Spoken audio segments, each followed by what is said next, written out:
फिर चूंकि बुद्ध की सारी दीक्षा, सारी शिक्षा तर्क की थी, एक राजकुमार की तरह उन्हें शिक्षित दीक्षित किया गया था। इसलिए जब वे बोलते हैं तो उनकी अभिव्यक्ति में तर्क का आधार है, दार्शनिकता है, गणित है। लेकिन कबीर बेबूझ, पहेली, उलटबांसी, तर्क का उन्हें कुछ पता ही नहीं, संगति का उन्हें कुछ हिसाब ही नहीं। चूंकि संगति बिठाने का उन्हें कुछ पता ही नहीं है, इसलिए सत्य उनमें जिस परिपूर्णता से प्रकट हुआ है वैसा बुद्ध में नहीं हो सकता। बुद्ध में तो सत्य कट छट के आएगा, निखार लेके आएगा। सत्य ऐसा आएगा जो तुम्हारी बुद्धि को रुचे, पचे। सत्य में बुद्ध के साथ राजी हो जाना बहुत कठिन नहीं।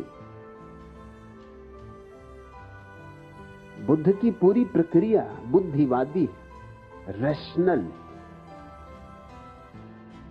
इसलिए बुद्ध ने उन सारे प्रश्नों को ही कभी उठाया नहीं, इंकार ही कर दिया, उन प्रश्नों को अव्याख्य कह दिया। जिन प्रश्नों में विरोधाभास अनिवार्य है, जिन्हें कहना हो तो कबीर की उलट बांसी ही कहनी पड़ेगी। जिसे कबीर कहते हैं, एक अचंभा मैंने देखा, नदियां लागी आग। बुद्ध नहीं कह सकते। अचंभा उन्होंने भी देखा है, नदियां में लगी आग उनने भी देखी, लेकिन बुद्ध कह नहीं सकते। ये उनकी शिक्षा दीक्षा रोकेगी कि ये कैसे कहूं, प्रमाण कहां से लाऊंगा, तर्क कहां से जुटाऊंगा, ये बात तो देखी। इसलिए बुद्ध कहते हैं मैं विधि बताऊंगा कि तुम्हें भी ले चलूं उस नदी के किनारे, फिर तुम ही देख लेना। देख लोगे तो समझ लोगे, मगर मैं ना कहूंगा कि नदियां में आग लगी। वो बात ही मत पूछो, चलने की राह पूछो, पहुंचने का मार्ग पूछो, विधि पूछो, विधान पूछो, मगर ये ना पूछो कि वह अनुभव क्या है। कबीर गांव के गंवार बेफिक्री से कह देते कि नदी में आग लगी। नदी में कहीं आग लगती? विवाद करने बैठोगे तो कबीर मुश्किल में पड़ेंगे। कैसे समझाएंगे कि नदी में आग लगी? कबीर ऐसे बहुत से अचंभों की बातें करते हैं। मछली चढ़ गई रूख, वृक्ष पे मछली चढ़ गई। मछली के कोई पैर होते हैं कि वृक्ष पे चढ़ जाए? कभी सुना है, देखा कि वृक्ष पे मछली चढ़ जाए? लेकिन कबीर जब कह रहे हैं तो उनका प्रयोजन, लेकिन प्रयोजन तर्कातीत है। मगर कबीर को फिक्र कहां कि बात तर्क में बैठती या नहीं, गणित के ढांचे में समाती या नहीं। कबीर को चिंता ही नहीं। कबीर को कोई ऐसी शिक्षा दीक्षा नहीं मिली जिसमें ढांचे में बिठालना हो। चौखटों में तर्क के बिठालने का उनको कोई स्मरण ही नहीं। अभी अभी पश्चिम के कुछ चित्रकारों ने अपनी कलाकृतियों में फ्रेम लगाना, चौखट लगाना बंद कर दिया है।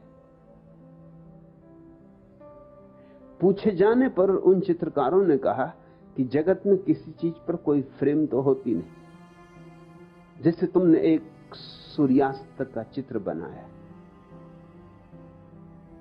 तो सूर्यास्त पर तो कोई फ्रेम होती नहीं कि यहां शुरू हुआ और यहां समाप्त हुआ।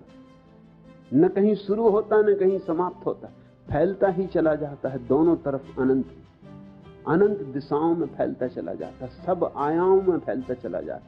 लेकिन जब तुम चित्र बनाओगे तो तुम्हारे कैनवस की तो सीमा होगी, फिर सीमा ही नहीं होगी, तुम चित्र को फ्रेम भी दोगे, सुनहला, सुंदर, बेशकीमती,